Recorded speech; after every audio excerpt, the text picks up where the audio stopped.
Hello students, आपका स्वागत है इंजीनियरिंग पॉइंट में। तो हमने पहले लेक्चर में तो एसी सर्किट के तो पहले पार्ट के बारे में मैग्नेटिक इंड्यूस्ड के बारे में पढ़ लिया था। तो यहाँ सेकंड पार्ट में हम एसी सर्किट के बारे में डिस्कस करते हैं। तो देखो, सबसे पहले बात करते हैं एसी क्या होता है। तो एसी की यदि फुल फॉर्म की बात करूं तो क्या होता है? अल्टरनेटिव करंट, ठीक है, जिसको हिंदी में बोलते हैं प्रत्यावर्ती धारा, ठीक है। और इसी तरह एक स्टूडेंट एक करंट और होती है डीसी, जो आपने डीसी चैप्टर में पढ़ा होगा, जिसको बोलते हैं डायरेक्ट करंट। इसको हिंदी में क्या कहते हैं अपने? विद्युत धारा। तो देखो स्टूडेंट, करंट है जो दो प्रकार की होती है। एक तो होती है एसी करंट, दूसरी होती है डीसी करंट, यानी अल्टरनेटिव करंट और डायरेक्ट करंट। दोनों में डिफरेंस क्या है? कई बार हमसे पूछ लेता है, छोटा सा ही क्वेश्चन है हालांकि, कि एसी और डीसी में डिफरेंस क्या होता है। तो देखो, अल्टरनेटिव करंट और डायरेक्ट करंट में छोटा सा डिफरेंस होता है। अल्टरनेटिव जो करंट होती है वो टाइम के रिस्पेक्ट में हमेशा क्या होती है? चेंज होती रहती है, ठीक है।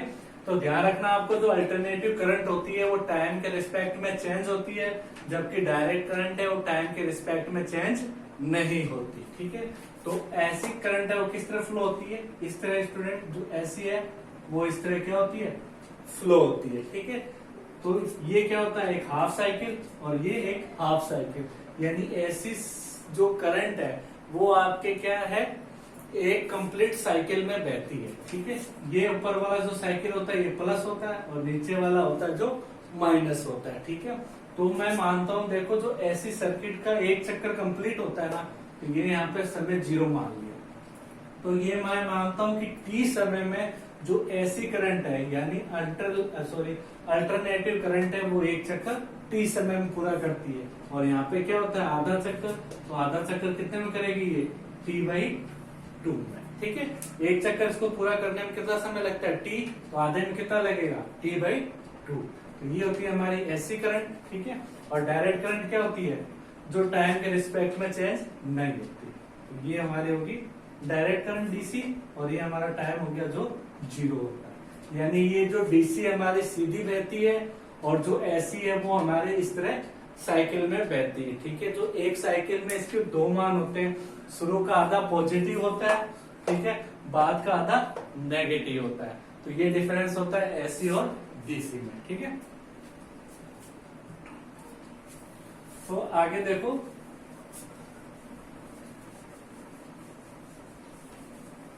तो इसके अंदर देखो, हम सबसे पहले क्या करेंगे कि जो ऐसी करंट होती है उसका एवरेज वैल्यू कितनी होती है? किसके लिए? उसके जो साइकिल होते हैं, चाहे एक चक्कर हो या आधा चक्कर हो, यानी फुल साइकिल हो या हाफ साइकिल, उसके लिए इसके एवरेज की मान देखते हैं। तो देखो, एवरेज वैल्यू ऑफ एसी, ठीक है, यानी औसत मान किसका? एसी करंट का, ठीक है। जो अल्टरनेटिव करंट है उसके हम औसत मान के बारे में यहाँ बात करेंगे। तो देखो, हम जानते हैं कि जो एसी करंट है वो क्या है? इस तरह फ्लो होती है, ऊपर वाला चक्कर प्लस का, नीचे वाला माइनस का। और एक कंप्लीट चक्कर लगाने में समय कितना लगता है? उसे टी, और आधे में उसे T/2, और यहाँ 0 समय। तो ये एसी करंट होगी हमारे। तो इसमें देखो, आपको 2-3 चीजें ध्यान रखनी है। उसके लिए मैं आपको पहले बता देता हूँ, दो इसके अंदर आपको इक्वेशन ध्यान रखनी है, ठीक है। पहली है करंट इक्वेशन। ये इक्वेशन आपके इस पूरे चैप्टर में काम आएगी, ठीक है। करंट इक्वेशन क्या है? I बराबर I0 sin ओमेगा टी, ठीक है। पहली इक्वेशन ये याद रखनी है आपको करंट की, किसके लिए? एसी में, कि I बराबर I0 sin ओमेगा टी होता है, ठीक है। जो I0 होती है इसको बोलते हैं इंटेंसिव करंट, ठीक है। और दूसरी होती है ईएमएफ इक्वेशन। ईएमएफ जानते हो क्या होता है? पढ़ के आए थे, इलेक्ट्रोमैग्नेटिक फोर्स, यानी विद्युत वाहक बल। जब प्रतिरोध होता है तो उसके लिए वोल्टेज लेते हैं, लेकिन जहां एसी होती है वहां पे हम क्या कैलकुलेट करते हैं? ईएमएफ। तो ईएमएफ को शो करते हैं इससे, तो इसकी इक्वेशन हो जाती है E बराबर A0 साइन ओमेगा टी, ठीक है। तो ये दो आपको इक्वेशन ध्यान रखनी है, करंट की इक्वेशन और ईएमएफ की इक्वेशन। ठीक है, ईएमएफ यानी E बराबर ए नोट साइन ओमेगा टी, जहाँ ए नोट को बोलते हैं हम इंटेंटेंसी ऑफ ईएमएफ और आई नोट को इंटेंटेंसी ऑफ करंट। ठीक है, तो ये दो इक्वेशन है। अब देखो एवरेज वैल्यू ऑफ एसी के अंदर क्या होता है, यदि इसकी पूरे साइकिल का मैं क्या निकालूं, एवरेज मान निकालूं, तो ये आपको ध्यान रखना है कि कंप्लीट साइकिल में एसी का मान कितना होता है, 0। ठीक है, ये क्वेश्चन क्या है, कई बार पूछा हुआ है। ठीक है, ऑब्जेक्टिव के याद से ये आपका इंपॉर्टेंट है कि जो कंप्लीट साइकिल में एसी का मान कितना आता है, एवरेज वैल्यू कितनी आती है, 0 आती है। क्या रखना, ध्यान रखना, कितना आता है, 0 मान आता है। मतलब यहाँ से यहाँ तक का जो एवरेज मान निकालता हूँ मैं एसी करंट का, उसका मान कितना आता है, 0 आता है। ठीक है, कैसे 0 आता है उसको देखो हम अब प्रूव करेंगे। ठीक है,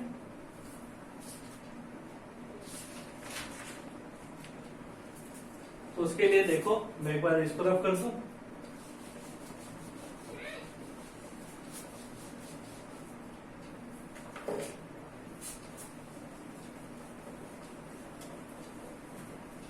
तो देखो कंप्लीट चक्कर के लिए मैं क्या कर रहा हूं, एवरेज वैल्यू निकाल रहा हूं ऐसे के लिए। तो देखो फॉर्मूला होता है इसके अंदर, आपको याद रखना है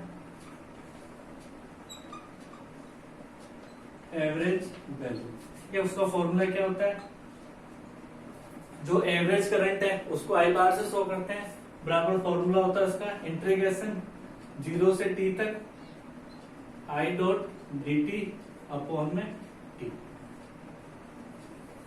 ये किसका फॉर्मूला होता है, एवरेज करंट निकालने का, किसका, एसी का। यदि एसी के अंदर एवरेज करंट निकालना तो उसका ये फॉर्मूला आता है, किसके लिए, कंप्लीट चक्कर के लिए।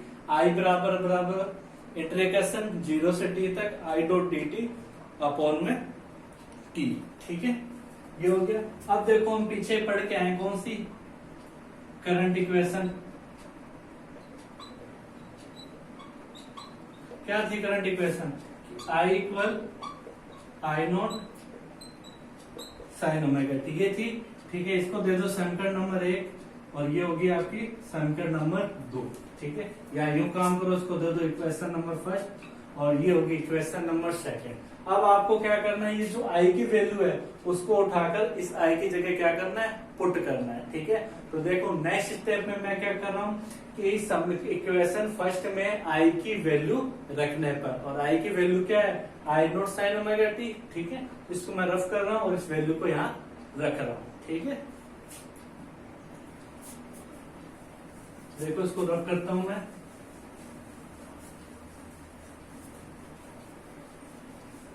तो देखो एवरेज वैल्यू की इक्वेशन हमारे पास क्या थी, आई बार बराबर इंटीग्रेशन 0 से t तक, आई की वैल्यू क्या थी, I naught sine omega t dot dt और अपॉन में t। ठीक है, अब इसका क्या करेंगे, सिंपल सा इंटीग्रेशन करेंगे, जैसा मैथमेटिक्स में हम इंटीग्रेशन करते हैं। तो देखो d के साथ t है तो t वाला टर्म अंदर रहेगा, बाकी सारा क्या आ जाएगा, बाहर आ जाएगा। इंटीग्रेशन का रूल ये होता है। तो देखो आई बार बराबर आई नॉट बार आ जाएगा और t है आई नॉट अपॉन में t, 0 से t तक इंटीग्रेशन, अंदर क्या बचा, sign omega t dot dt, यही बचा। और sign omega t dot dt का इंटीग्रेशन क्या हो जाएगा, यहां तक बता दो। ठीक है, तो देखो एक इंटीग्रेशन में फॉर्मूला होता है किसके रिस्पेक्ट में, साइन का। यदि sine x T dot d T, ठीक है, यदि sine x T dot d T का आप क्या कर रहे हो, इंटीग्रेशन कर रहे हो, तो इसका इंटीग्रेशन क्या आता है, minus cos x T upon में एक्स। ठीक है, ये क्या होता है, इंटीग्रेशन का एक फॉर्मूला होता है किसका, साइन का, कि sine x T dot d T का इंटीग्रेशन क्या होता है, माइनस कोस एक्स टी और अपॉन में नीचे क्या आ जाता है, एक्स आ जाता है। ठीक है, तो ये क्या होता है, आपके इंटीग्रेशन का फॉर्मूला होता है।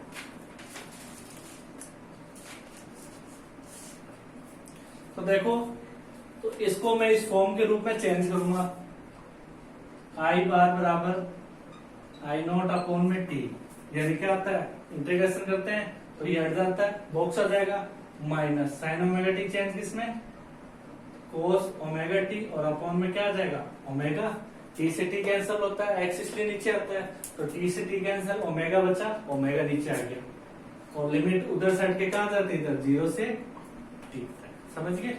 अब नेक्स्ट स्टेप में क्या करोगे, ओमेगा और माइनस को क्या करो बाहर ले लो, तो आई बार बराबर माइनस आई नॉट अपॉन में ओमेगा टी यही बचेगा। यहाँ ब्रैकेट में क्या बच गया, कोस ओमेगा टी 0 से टी तक लिमिट। ठीक है, यहां तक देख लो, फटाफट उतार लो। ठीक है, तो देखो उतार लिया, इसको मैं रफ कर रहा हूं। तो देखो आई बार बराबर माइनस का आई नॉट अपॉन ओमेगा टी। अब मैं लिमिट का मान रख रहा हूं, तो सिंपल सा मान है, मैथ में आपने रखे होंगे कोस ओमेगा का ओमेगा, इस टी की जगह ये टी रखा तो कैपिटल टी, दूसरी लिमिट रखते हैं तो बीच में माइनस कोस ओमेगा और इस टी की जगह यह क्या आ जाएगा 0, यानी कोस ओमेगा इंटू 0। तो देखो आई बार बराबर I naught upon omega t cos omega t minus cos omega की 0 से मल्टीप्लाई करी तो 0, तो कोस 0। ठीक है, अब आप जानते हो कोस 0 का मान कितना होता है 1, तो आई बराबर I not omega T upon में कोस ओमेगा टी माइनस 1, क्योंकि हम जानते हैं जो कोस 0 होता है उसका मान कितना होता है 1 होता है, तो यहाँ पे 1 रख दिया। अब देखो ध्यान रखना कि जो ओमेगा टी होता है उसका मान कितना होता है 2 पाई, यानी ओमेगा टी होता है उसकी वैल्यू कितनी होती है 2 पाई, तो यहाँ ओमेगा 2 टी की जगह हम क्या रख देंगे 2 पाई और यहाँ पे भी 2 पाई। तो आई बार बराबर माइनस का आई नॉट अब ओमेगा टी की जगह 2 पाई कोस 2 पाई माइनस 1 यह आ जाएगा, और कोस 2 पाई का मान कितना होता है 1, तो देखो आई बार बराबर माइनस का आई नॉट अपॉन में 2 पाई, कोस 2 पाई का मान भी 1, तो 1 माइनस 1, 1 में से 1 गया 0, 1 में से 1 गया कितना बचेगा 0, 0 किससे मल्टीप्लाई कर दो 0 और 2 पाई का मान भाग इसमें दे दो तो आई बार भी कितना आ जाता है 0। तो यही हमारा क्या होता है कि ऐसी का एक कंप्लीट साइकिल में जो एवरेज वैल्यू आती है उसका मान कितना होता है 0। ठीक है, देखो 1 में से 1 गया 0, 0 किससे गुणा कर दो 0 और 0 में 2 पाई का डिवाइड करोगे तो क्या आएगा 0।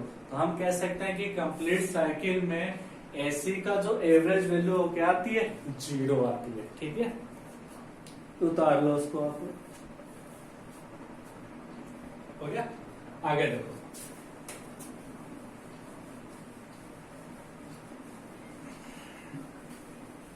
ठीक है, देखो सिंपल से डेरिवेशन, इसको आप एक बार देखोगे फिर उसको बिना देखे करने की प्रैक्टिस करोगे तो उसको आप अपने आप कर लोगे। ठीक है क्या इसके अंदर सिंपल सा इंटीग्रेशन है जो आपने मैथ में करा होगा। अब देखो ये तो था पूरे साइकिल के लिए मान कितना हो जाता है 0। यदि हाफ साइकिल की बात करूं, ठीक है, हाफ साइकिल में क्या होता है इतने की बात करूं, ये प्लस होता है, ये 0 से t/2 तक, तो हाफ साइकिल के लिए एवरेज का मान कितना होगा। तो इसके लिए आपको सिंपल सा ध्यान रखना है कि जो हाफ साइकिल होती है, हाफ साइकिल के लिए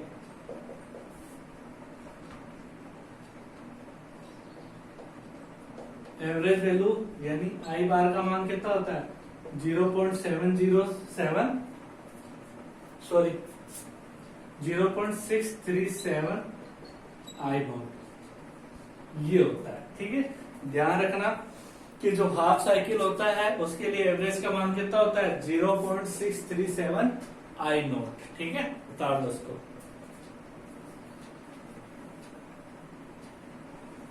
हो गया, आगे देखो, ये तो देखो एवरेज वैल्यू की बात करी मैंने।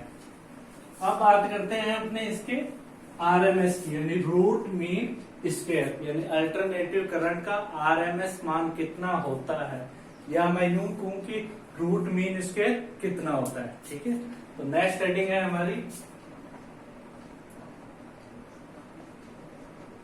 रूट मीन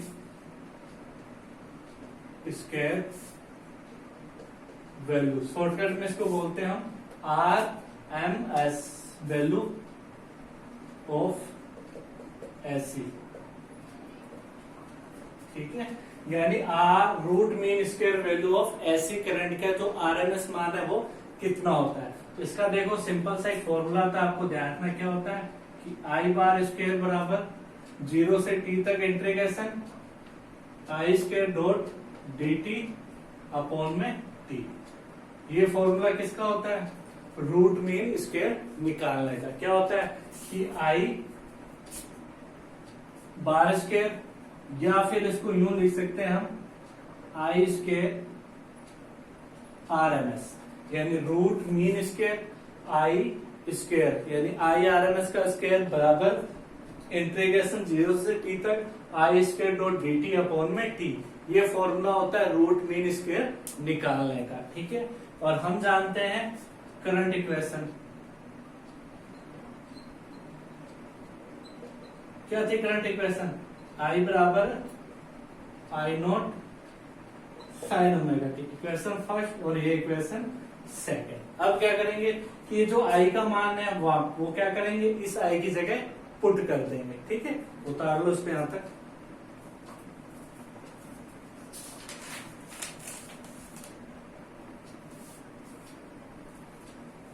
चलिए आगे देखो।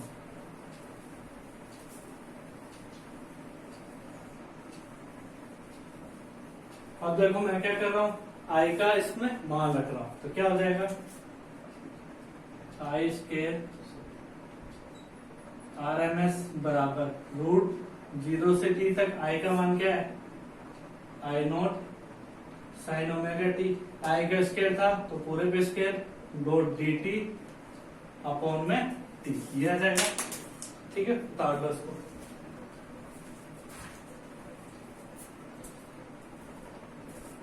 अब देखो ये स्क्वायर की क्या करते हैं, अंदर मल्टीप्लाई कर देते हैं, तो 0 से टी तक क्या हो जाएगा I square sine square omega t dot d t upon में टी, ये हो जाएगा।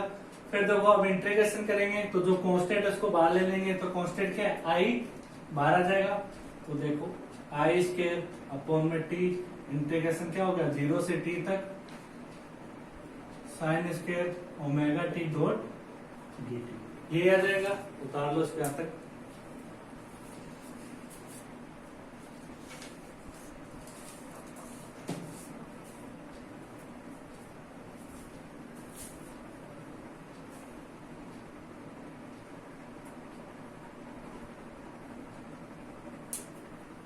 ठीक है, इधर देखो अब कर रहा हूं मैं।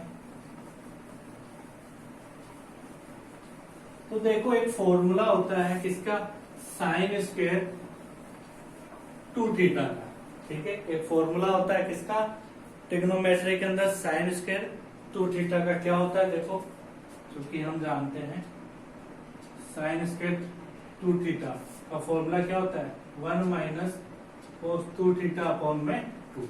क्या होता है साइन स्क्वायर थीटा का फॉर्मूला 2 थीटा का 1 माइनस कोस 2 थीटा अपॉन में 2। तो यहाँ पे देखो ये साइन स्क्वायर ओमेगा टी है, सेम क्या है उस रूप में, उसको क्या करेंगे इस फॉर्मूले में खोल लेंगे। कैसे, तो देखो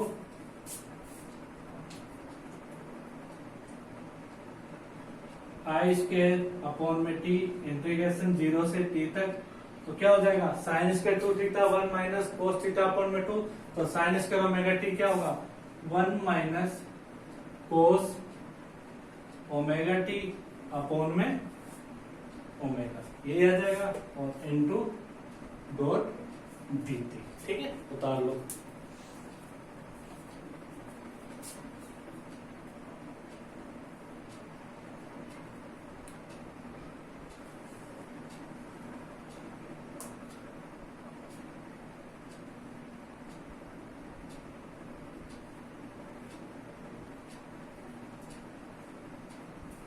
ठीक है, देखो देखो यहाँ पे 2 आएगा, sorry sine square 2 theta formula होता है 1 माइनस कोस 2 थीटा अपॉन में 2, तो 1 minus cos omega T upon में 2, ये फॉर्मूला होगा, ठीक है। ध्यान रखना है यहाँ पे कि साइन स्क्वायर 2 थीटा का फॉर्मूला होता है 1 माइनस कोस 2 थीटा अपॉन में 2, तो sign square omega T change हो जाएगा 1 minus cos omega T upon में 2 हो जाएगा, ठीक ठीक है। अब देखो नेक्स्ट स्टेप में क्या करेंगे, इस 2 को बट्टे से बाहर ले लो तो क्या हो गया, आई स्क्वायर अपॉन में 2t, 0 से t तक इंटीग्रेशन, ब्रैकेट में 1 minus cos omega t dot dt, ठीक है। उतार लो उसको। अब देखो इधर रब कर रहा हूं मैं,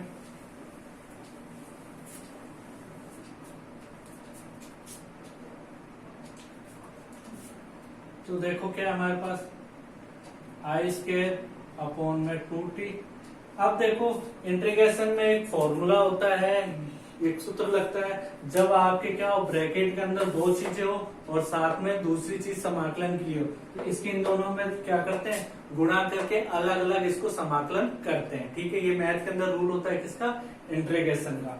तो देखो 0 से t तक 1 की dt से गुणा करें तो dt, फिर क्या है माइनस इंटीग्रेशन 0 से t तक कोस ओमेगा t डॉट dt, कोस ओमेगा t डॉट dt, ठीक है। तो अब नेक्स्ट स्टेप में ध्यान से देखना, आई स्क्वायर अपॉन में 2t 0 से t डॉट dt माइनस 0। ये समझ में आया कि आपको इसको मैंने 0 क्यों करा, ध्यान से देखो 0 से t तक इंटीग्रेशन कोस ओमेगा t डॉट dt, ये क्या था, एवरेज वैल्यू निकाल रहे थे तो उसका मान कितना था, 0।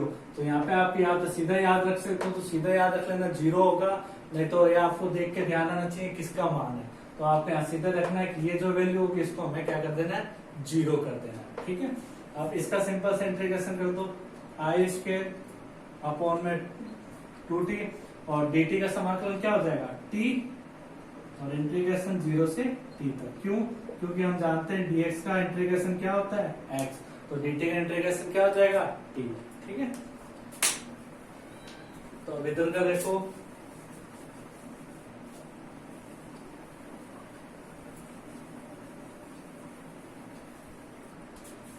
तो देखो अब मैं क्या कर रहा हूँ, लिमिट रख रहा हूं इसके अंदर, आई स्क्वायर अपॉन में 2t, ठीक है, लिमिट रख दी, t की जगह कैपिटल T, फिर 0, ये आ गया।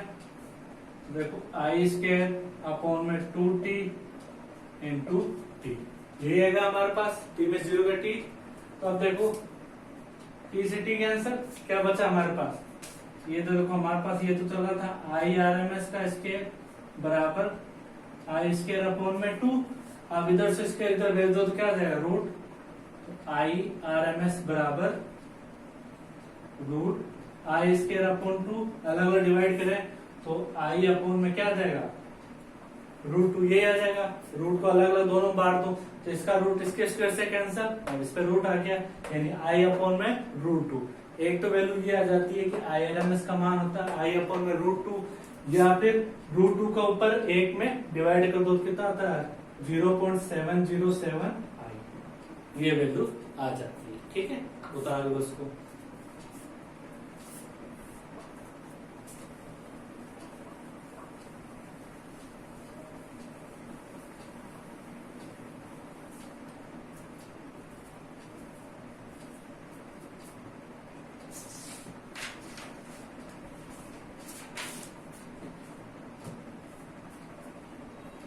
ठीक है, हो गया। अब देखो जो नेक्स्ट है उस पर हम बात करेंगे, जब ऐसी सर्किट के अंदर ना अलग अलग क्या लगे हो, कंटेंट्स जुड़े हो, यानी अलग अलग क्या तो मटेरियल जुड़े हों, जिससे उसमें हम ये पता करेंगे कि जो ईएमएफ है या वोल्टेज है और करंट, उन दोनों में कितना डिफरेंस रहता है, यानी बिहेवियर चेक करेंगे। उसमें हम सबसे पहले टॉपिक की बात करेंगे कि ऐसी circuit in containing two pure resistance, ठीक है। सबसे पहले बात करेंगे यदि ऐसी सर्किट के अंदर क्या हो, प्योर रेजिस्टेंस जुड़ा हो, यानी किसी भी प्रत्यावर्ती धारा परिपथ में शुद्ध प्रतिरोध लगाओ, ठीक है। तो उसका डायग्राम क्या हो जाएगा, ये डायग्राम इसका सिंबल होता है रेजिस्टेंस का, और यहाँ पे क्या लगा हुआ है, एसी सर्किट जुड़ा हुआ है, ये किसका सिंबल होता है, एसी करंट का, ठीक है। ये रेजिस्टेंस हो गया शुद्ध प्रतिरोध आर, और ये हमारा हो गया एसी सर्किट, ठीक है। एसी हो गया जहां से सप्लाई हो रही है, ये एसी का क्या होता है, एसी करंट का सिंबल, ठीक है। यहाँ पे वोल्टेज कितना होगा, ई, और ए का मान कितना होता है, ई नॉट साइन ओमेगा टी, ठीक है। ध्यान रखना वोल्टेज कितना होगा, ई बराबर ई नॉट साइन ओमेगा टी, ठीक है। तो इसके अंदर देखो क्या होगा कि हमने मान लो एसी सर्किट ले लिया, उसके अंदर प्योर रेजिस्टेंस आर जुड़ा है, ठीक है, तथा जो ईएमएफ है उसका मान कितना है, ई बराबर ए नॉट साइन ओमेगा टी है, ठीक है। इसको दे दो इक्वेशन नंबर ए, ठीक है। अब देखो हमने पीछे पढ़ के आए थे ओम लो।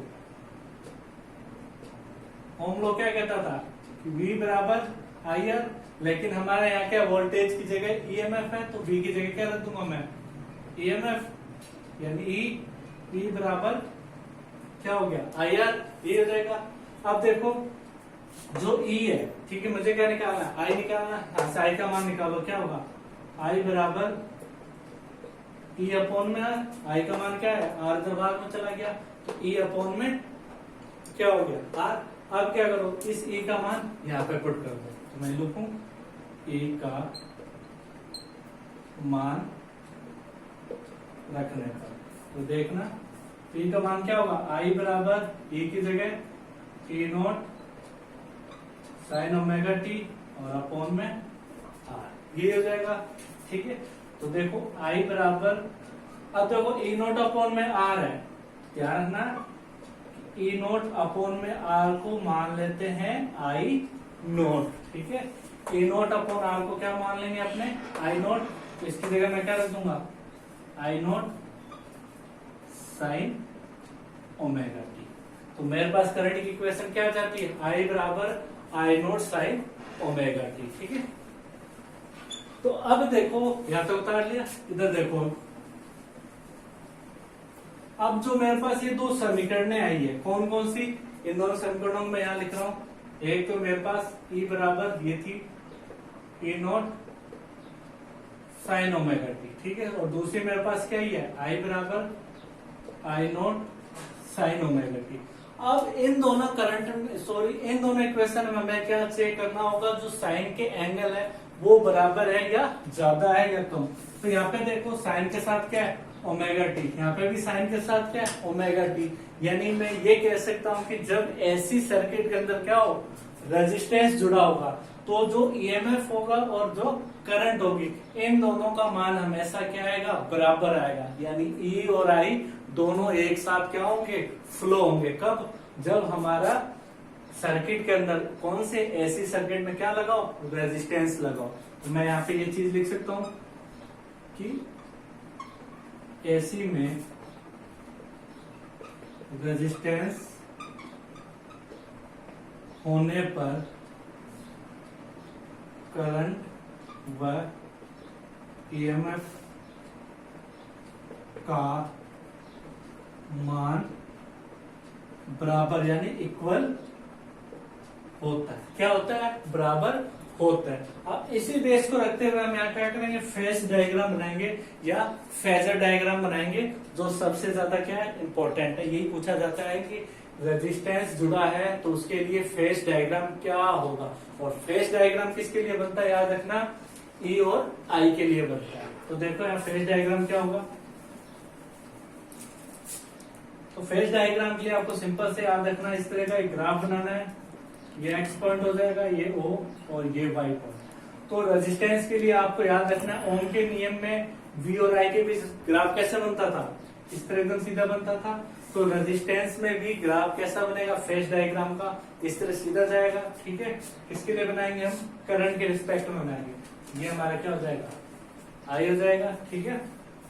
और ये एंगल कितना हो जाएगा, दोनों में एंगल ओमेगा टी है, तो यहां से यहां तक एंगल को हम क्या मानेंगे, ओमेगा टी। तो ये फेज डायग्राम किसका हो जाता है, जब सर्किट में क्या हो, रेजिस्टेंस जुड़ा हो, इसको बोलते हैं फेज डायग्राम, ठीक है।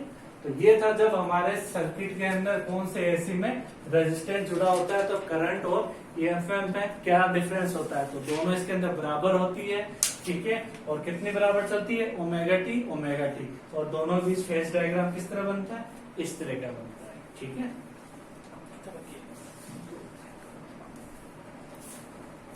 ठीक है। अब सेकंड बात करते हैं, यदि सर्किट में क्या लगाओ, कैपेसिटेंस लगाओ यानी संधारित्र लगाओ।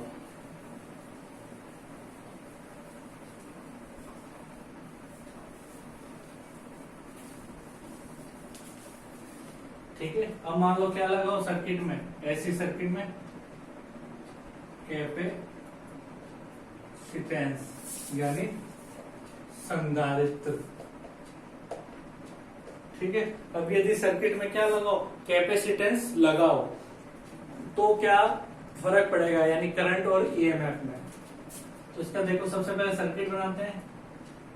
ये देखो जो डायग्राम होता है ये किसका होता है, ये कैपेसिटेंस का क्या होता है, सिंबल होता है। दोनों लाइनें ध्यान रखना ये बराबर होती है, यदि एक बड़ी और एक छोटी करती तो क्या बन जाएगी, बैटरी। तो ये दोनों लाइनें क्या होती है, बराबर होती है। और ये सिंबल किसका होता है, कैपेसिटेंस का। और यहाँ पे क्या लगा, ये ऐसी सर्किट। ठीक है, ये कैपेसिटेंस हो गया जिसको शो करते हैं सी से, ये हमारा ऐसी हो गया। और यहाँ पे ईएमएफ कितना होता है, इक्वेशन ई बराबर ए नॉट साइन ओमेगा टी। ठीक है, ये हो जाती है इक्वेशन नंबर फर्स्ट। तो देखो कैपेसिटेंस के अंदर क्या होता है कि कैपेसिटेंस का काम क्या होता है, ये क्या करता है, चार्ज को इकट्ठा करता है। ठीक है, चार्ज को इकट्ठा करके आगे क्या करता है, ये फ्लो करता है। तो देखो जो कैपेसिटेंस होता है इसके अंदर वोल्टेज का क्या फॉर्मूला होगा, तो देखना कैपेसिटेंस यानी संधारित्र में वोल्टेज का मान क्या होता है, V बराबर C अपॉन में Q। क्या होता है, V बराबर, ठीक है, V बराबर क्या होता है यहाँ पे अपने पास Q अपॉन में C होता है। ठीक है, ध्यान से V बराबर Q अपॉन में C यानी वोल्टेज बराबर क्या होता है, चार्ज अपॉन में कैपेसिटेंस होता है। ठीक है, ये हो गया Q चार्ज, ये हो गया कैपेसिटेंस। अब यहाँ पे अपने पास V की जगह क्या है, ईएमएफ, तो V की जगह मैं क्या रख दूं, E। E बराबर क्या हो गया, Q अपॉन में C। E बराबर क्या हो गया अपने पास, Q अपॉन में C हो गया। ठीक है, अब क्या करेंगे, ये होगी इक्वेशन नंबर 2। अब क्या करेंगे, इस E की जगह ये वाला मान रखेंगे। तो मैं क्या लिखूंगा, E का मान रखने पर तो क्या आएगा, E की जगह E not sine omega T बराबर Q अपॉन में C। ठीक है, बता लो इसको। अब देखो यहाँ से क्या करो, Q का मान निकालो। तो C का है यहाँ पे, डिवाइड में इधर चला जाएगा तो मल्टीप्लाई में, तो Q बराबर क्या आ गया, C E not sine omega T. इसको दे दो इक्वेशन नंबर 3। ठीक है, बता लो इसको।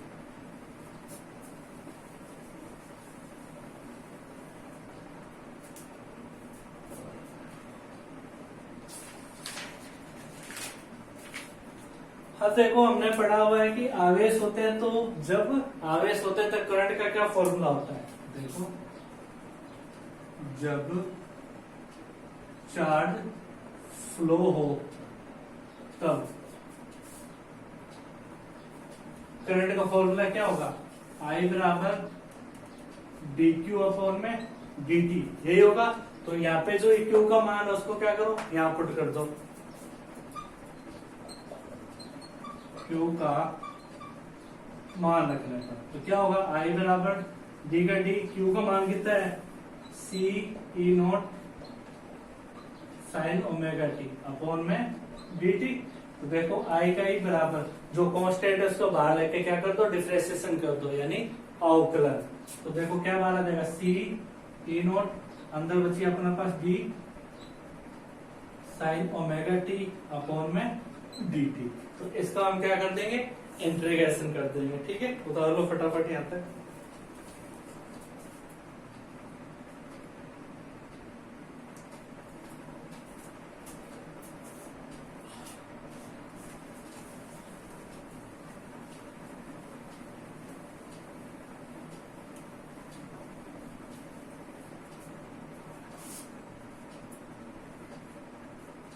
तो देखो इसका इंटीग्रेशन कर रहा हूँ, सिंपल सा इंटीग्रेशन है, जिस तरह आप मैथ में करते हो वैसे करना। तो I का I बराबर C E not sine omega T, किसमें चेंज होता है डिफरेंशिएशन में, cos ओमेगा टी और टी से dt के सापेक्ष करें तो एक ओमेगा बचेगा खाली, ये आ गया डॉट ओमेगा, यानी इसको मैं इससे लिख सकता हूँ आई बराबर C naught omega cos omega t. ठीक है, अब देखो कोस ओमेगा टी को यदि मैं साइन में चेंज करूं 90 के रिस्पेक्ट में तो क्या बन जाएगा, आई बराबर सी ई नॉट ओमेगा, ये हो जाएगा आपके sign omega t plus pi by 2।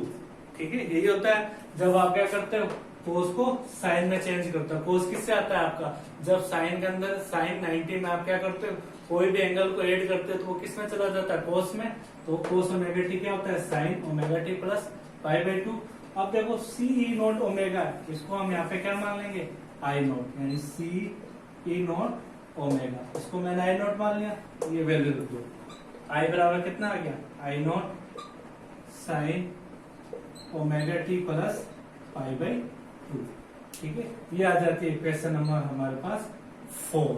ये हमारे पास आई की करंट आ गई, सॉरी आई की इक्वेशन आ गई, और हमारे पास ई की इक्वेशन है। अब हम क्या करेंगे, इन दोनों इक्वेशन की आपस में तुलना करेंगे, देखेंगे कि क्या इन दोनों के मान बराबर होते हैं या किसी एक के ज्यादा होते हैं। तो देखो यहाँ पे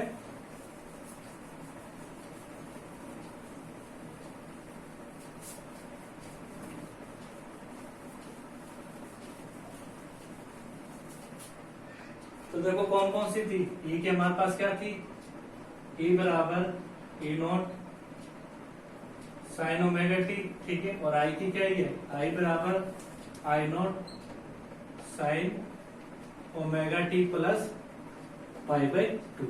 अब ये दो इक्वेशन है, इन दोनों में तुलना करो तो यहाँ पे देखो एंगल क्या ओनली पर ओमेगा टी है, लेकिन यहाँ पे एंगल क्या है, ओमेगा टी में प्लस पाई बाई 2 जुड़ रहा है। तो मैं क्या कह सकता हूँ, जब सर्किट में क्या लगा, कैपेसिटेंस लगा होता है, तो इसके अंदर जो करंट होती है वो ईएमएफ से कितनी आगे चलती है, कितना ज्यादा है, पाई बाई 2। तो क्या लिख सकता हूं मैं कि कैपेसिटेंस होने पे करंट पाई बाई 2 ईएमएफ से आगे रहती है। ठीक है, ध्यान रखना, करंट क्या होगी, पाई बाई 2 आगे रहेगी किससे, ईएमएफ से, किसके अंदर, जब कैपेसिटेंस लगाओ। ठीक है, अब इसका फेज डायग्राम बनाओ, किस तरह बनेगा, सिंपल सा ये याद रखना है, ये एक्स, ये वाई, ये ओ, ये हमको हमेशा खींचना है ओमेगा टी। अब ओमेगा टी से कितना आ गया, पाई बाई 2, तो यहाँ से पाई बाई 2 मान लो, ये आ गया आपका पाई बाई 2, ये लिखो पाई बाई 2, और ये आपकी आई करंट होगी। ठीक है, ये किसका डायग्राम हो गया, फेज डायग्राम हो गया। ठीक है, फटाफट उतार दो इसको।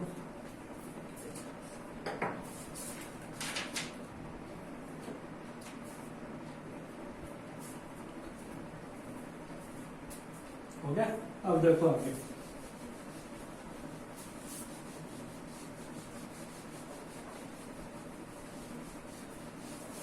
अब देखो तीसरा है, पहले हम रेजिस्टेंस की बात कर ली, ठीक है, उसके बाद कैपेसिटेंस की बात कर ली। अब बात करेंगे जब कोईल लगी हो। ठीक है, जब ऐसी सर्किट के अंदर क्या हो, प्योर कोईल लगी हो, ठीक है, या इंडक्शन लगा हो। ठीक है, देखो प्योर इंडक्शन या कोईल। ठीक है, तो इसमें देखो डायग्राम ये बनेगा, कोईल का ये होती है कोईल, ये हमारा ऐसी हो गया। ठीक है, इसकी इक्वेशन क्या होती है, ए बराबर ए नॉट साइन ओमेगा टी, और ये हमारे पास कोईल एल हो गया, जिसको शॉर्ट से करते हैं एल से। ठीक है, तो देखो जब कोईल एल लगी होती है तो हमने पढ़ा था फैराडे का सेकंड नियम। क्या था फैराडे का सेकंड नियम, E बराबर माइनस का N D phi by D T था। ठीक है, फिर हमने देखो फाइव का एक नियम निकाला था, किसके लिए, कोईल के लिए। क्या था, फाइव बराबर एल आई, उसको यहाँ पुट कर दो, E बराबर क्या होगा, माइनस का एन डी की जगह एल आई अपॉन में डी टी। अब देखो यहाँ पे जो माइनस एन है उसको हम कितना मान लेंगे, एक, E बराबर कितना आ जाएगा, डी एल आई अपॉन में डी टी। ठीक है, आगे देखो E का ही बराबर एल कॉन्स्टेंट है, बाहर आ जाएगा तो एल अंदर आ जाएगा डी आई अपॉन में डी टी। ठीक है, तो ये तो अपनी समीकरण नंबर 1 और ये हो जाएगी इक्वेशन नंबर 2। ठीक है, देखो करा क्या, जो फैराडे का सेकंड नियम था उसको लिखा, -n को मैंने 1 मान लिया और फाई हमने निकाला था, कोई के लिए कितना आया था Li, तो उसको मैंने अपोर्ट कर दिया, L बाहर आ गया, अंदर हो गया di/dt और -n का मान हो गया 1। ये होगी इक्वेशन नंबर 2। अब क्या करेंगे, यहाँ पे E का मान इसको यहाँ रखेंगे इक्वेशन नंबर 2 में। तो देखो यहाँ पे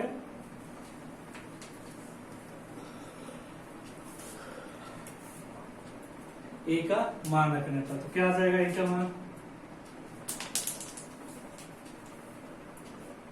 तो देखो एक जगह रखा E0 sin ओमेगा टी बराबर L di/dt। ठीक है, अब यहां से क्या करो, di का मान निकालना है, तो देखो di बराबर dt का है, भाग में इधर आ जाएगा गुणा में और L इधर बट्टे में, E0 अपॉन में L sin omega t dot dt, ये आ जाएगा। अब इसका क्या कर देंगे, I निकालने तो हम इंटीग्रेशन कर देंगे, तो दोनों तरफ इंटीग्रेशन करना चाहिए, di इंटीग्रेशन E0 अपॉन में L sin omega t dot dt। बता दो इसके अंदर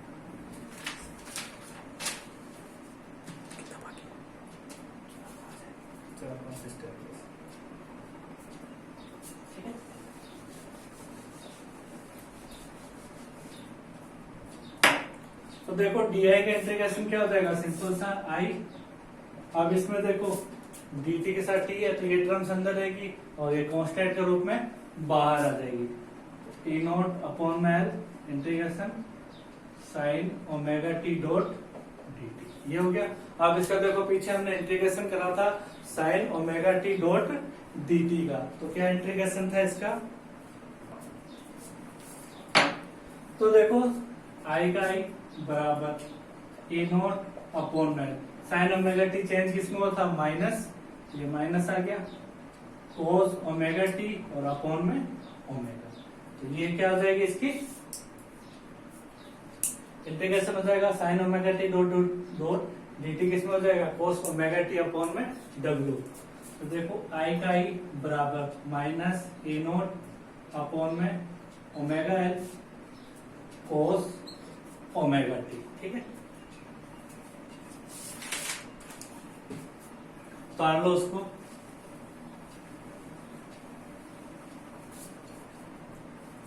तो देखो I बराबर E0 अपॉन में ओमेगा एल।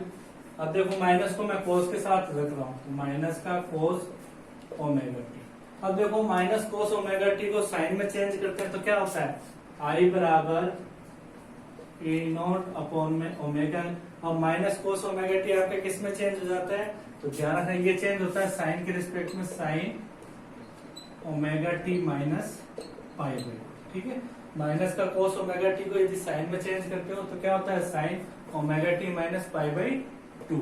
ठीक है, अब देखो E0 अपॉन ओमेगा एल है, इसको हम क्या मान लेंगे, I0, इसकी जगह ये वैल्यू लिख दो, I बराबर I0 sign omega t minus pi by 2, ये आ जाती समीकरण नंबर 4। तो देखो हमारे पास आई की इक्वेशन आ गई और ई की हमारे पास थी। अब इन दोनों की क्या करेंगे, तुलना करके देखेंगे कि किसका मान ज्यादा रहता है और किसका कम रहता है। तो देखो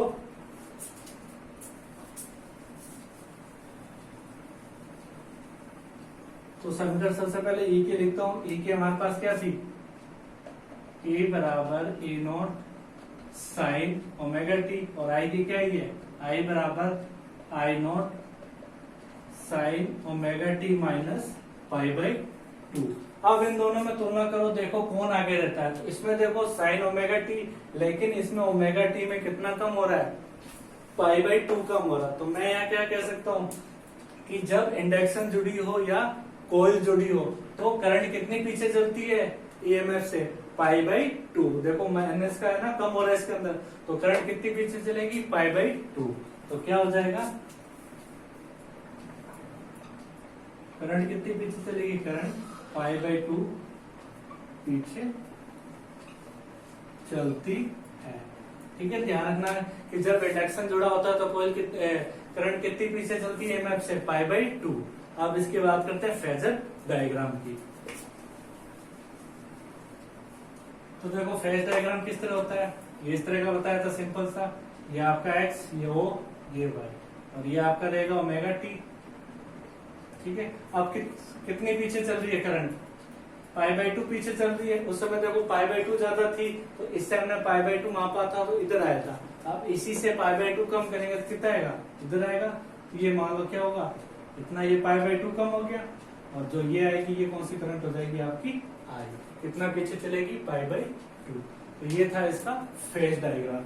तो देखो इसके अंदर इस बार सिलेबस में क्या कर दिया इन्होंने, शॉर्ट करके इतना ही कर दिया, नहीं तो पहले इसमें LCR परिपथ थे, इनके कॉम्बिनेशन थे, तो वो इन्होंने आपकी हटा दिए। तो आपके ऐसे में इतना ही रखा है जिसमें कोयल का, रेजिस्टेंस का और कैपेसिटेंस के बारे में बताया। ठीक है, तो ये चैप्टर था जो आपके कंप्लीट हो गया। ठीक है, इसके जो भी डाउट है आप मुझसे पूछ सकते हैं, प्लस इसके आपको PDF ग्रुप में मिल जाएगी। Thank you.